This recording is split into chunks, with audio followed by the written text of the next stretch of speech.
again, manaltoday.ph, and this time, PUMA naman. May mga ibang shoe collector o may mga ibang shoe head or sneaker heads na nagko-collect sila ng mga line of Jordan, ganyan. Now, may opportunity ako to own mga unique shoes, no?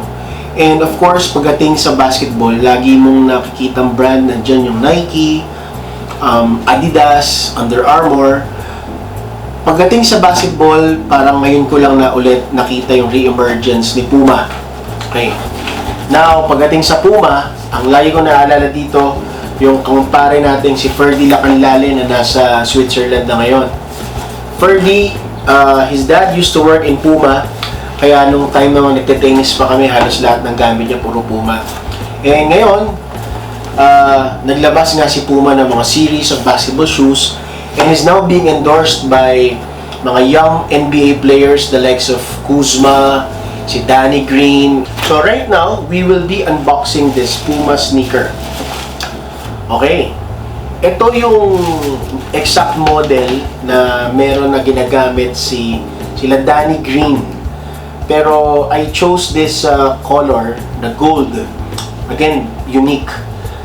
Kasi minsan pagka meron kang sapatos na kunyari lumabas yung Kyrie Irving na mga SpongeBob, yeah, hard to find, mahal, pero marami kang makikita.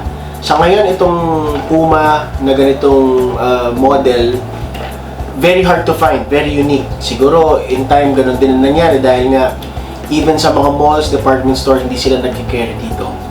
And again, I would like to thank Chuck's QC for giving me the opportunity to own a very nice, one-of-a-kind PUMA basketball shoes. Isang beses ko palang nagamit to sa hard surface, and I'm very satisfied with how it fits, kung paano siya kumapit na sa hard surface. Sa tumatakbo, di naman masakit sa paa. Tsaka, yun nga, medyo kakaiba yung kanyang material kasi para siyang tela just to hold your foot here. And yung kanyang sole, nothing fancy, wala yung mga airsole and all, pero I think this is made naman na kakaiba. So ito yung PUMA CLYDE. Ito yung PUMA CLYDE kung saan currently sinusuot to nila Danny Green of the Los Angeles Lakers. And then of course may mga iba pang mga young NBA players who are now sporting PUMA. Okay, so again, I'd like to thank Chuck's QC kasi ito, binili ko to kasabay nung Omnis. Pero since medyo mabigat, pinayagan niya ako na hulugan to and hindi niya to pinagalaw.